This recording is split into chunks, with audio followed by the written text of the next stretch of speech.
Ultra violet रे क्या होती हैं, इसका खोज किसने किया था, यह मानव जीवन के लिए कैसे लाभदायक है और यह कैसे नुकसानदेह हैं।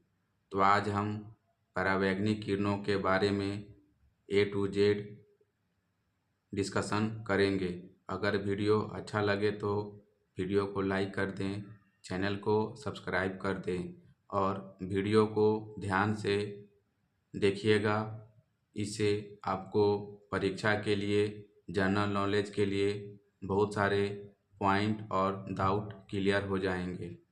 तो चलिए स्टार्ट करते हैं इलेक्ट्रोमैग्नेटिक वेव के तीसरा वेव अल्ट्रावायलेट रेज।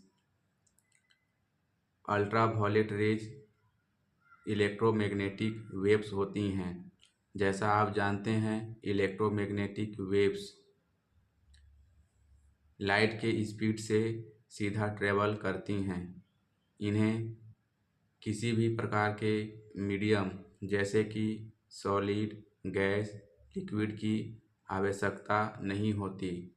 यह वैक्यूम यानी कि निर्वात में भी यात्रा करती हैं और इनकी स्पीड भी लाइट के स्पीड की जैसा 3 लाख किलोमीटर प्रति सेकेंड होती हैं।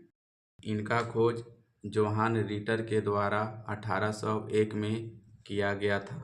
परावैंगनिक किरणों का तरंगदैर्घ्य एक्सरे किरणों से थोड़ा ज़्यादा और विजिबल लाइट के बैंगनी कलर से थोड़ा कम होता है। इसी कारण से इनमें थोड़ी सी ऊर्जा कम होती है, लेकिन इनकी फ्रीक्वेंसी विजिबल रेज से थोड़ा ज़्यादा और एक्सरे से थोड़ी कम होती हैं।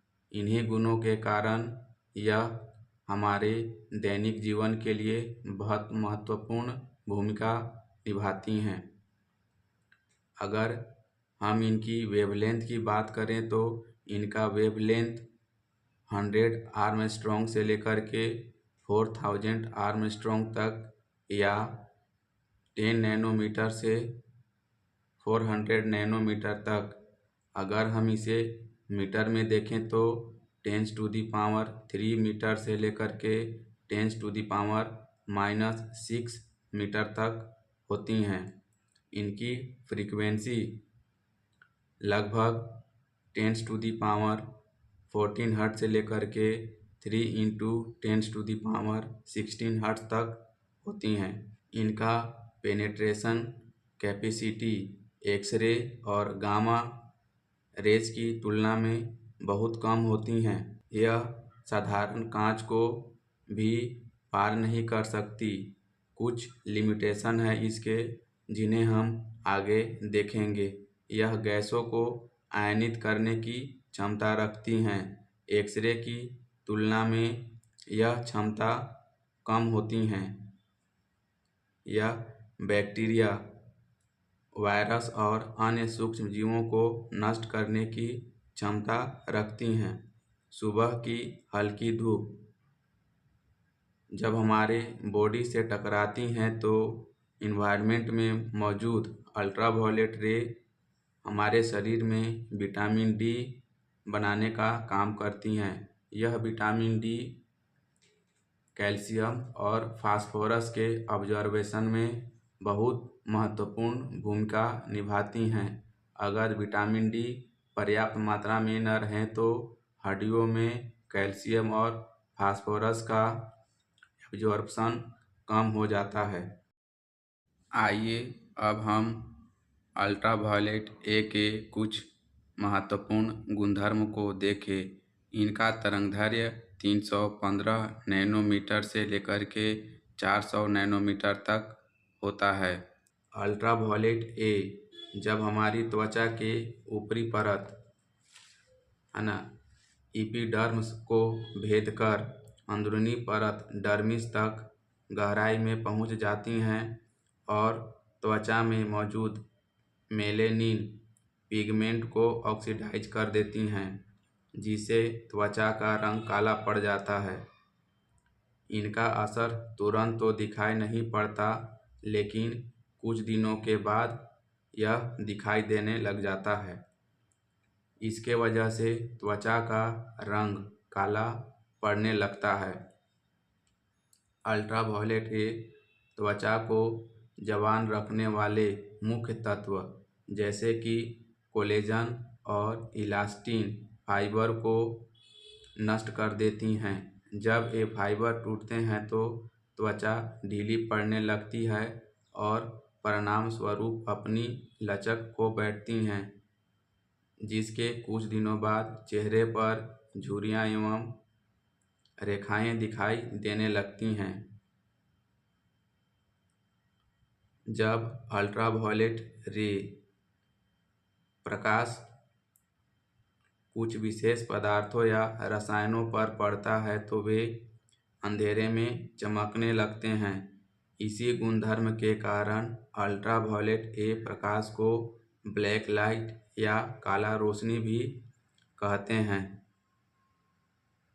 जब अल्ट्रावायलेट रेज किसी नोट पर या डॉक्यूमेंट के ऊपर एक बंद पैनल के स्रोत में रखा जाता है और उन पर फोकस किया जाता है तो उनके गुप्त सुरक्षा चिन्ह, संकेत और शब्द उभर कर बाहर आ जाते हैं।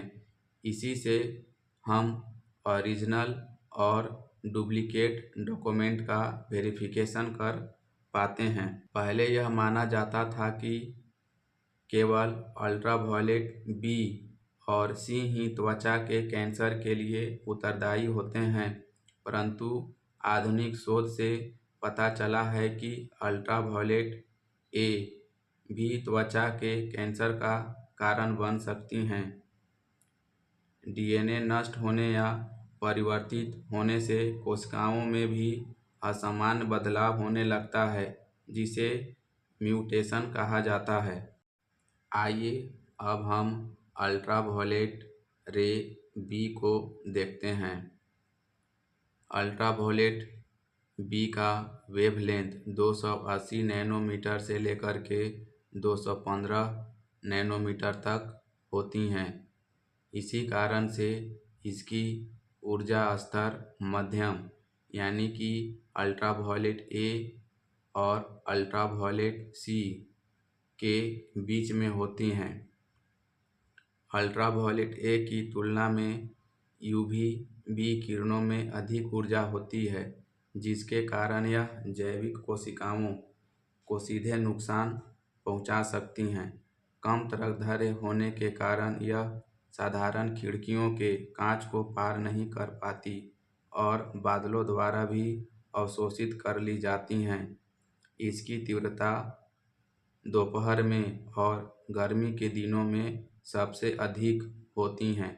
इसीलिए हमें कहा जाता है कि दोपहर को खुली आँखों से सूरज को नहीं देखना चाहिए, क्योंकि पराबैंगनी किरणों का मुख्य स्रोत सूर्य ही है और उसे निकलने वाली यूवी रेज हमारी आँखों के कार्निया को नुकसान पहुंचाती हैं।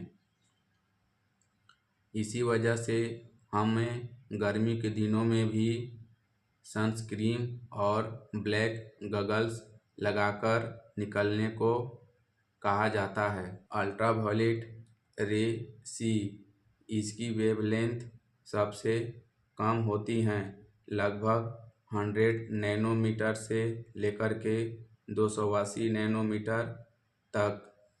फ्रेंड, मैंने आपको जितने भी वेवलेंथ, फ्रीक्वेंसी, इन्वेंशन डेट आपको बताए हैं वो सबको थोड़ा ध्यान रखिएगा। हो सके तो आप स्क्रीनशॉट ले लें। यह सबसे ऊर्जावान और खतरनाक किरणें होती हैं। सूर्य से चलने वाली 100% अल्ट्रावायलेट सी किरणों में से इनका केवल 0% हिस्सा ही पृथ्वी तक पहुंच पाता है। पूरा का पूरा पृथ्वी के वायुमंडल में मौजूद O3 लेयर के द्वारा अवशोषित कर लिया जाता है। इसलिए पृथ्वी पर रहने वाले जीवों और सूक्ष्म जीवों को इससे कुछ नुकसान नहीं होता, बल्कि यह समतापमंडल के ऑक्सीजन से टकराकर उन्हें दो अलग अलग ऑक्सीजन के अणुओं में तोड़ देती हैं। यदि कृत्रिम अल्ट्रावायलेट सीधे मानव त्वचा पर या खुली आंखों पर पड़े तो यह बहुत कम समय में गंभीर सनबर्न, मोतियाबिंद और कैंसर का कारण बन सकती हैं। हालांकि मोतियाबिंद की बीमारी अल्ट्रावायलेट ए और यूवी-बी से भी होता है, मगर यह लंबे समय तक आंखों पर पड़े, इसलिए हमें सूर्य को खुली आंखों से नहीं देखना चाहिए। अल्ट्रावायलेट सी में म्यूटेशन यानी कि डीएनए और आरएनए को अस्थायी रूप से परिवर्तित करने के गुण पाए जाते हैं। इसी कारण से हम इनका प्रयोग वाटर फिल्टरेशन में करते हैं। यह घरों में, हॉस्पिटल में हवा को साफ करने और बैक्टीरिया फ्री करने के लिए भी किया जाता है। अगर यह वीडियो अच्छा लगे तो वीडियो को लाइक कर दें, चैनल को सब्सक्राइब कर दें। मैं इसी तरीके के और वीडियो लाता रहता हूँ। अगर आपने एक्सरे और गामा रे के बारे में नहीं जानते तो ऊपर नोटिफिकेशन आइकन पर आई बटन पर क्लिक करके आप उस वीडियो को स्विच कर सकते हैं। आप सभी का धन्यवाद।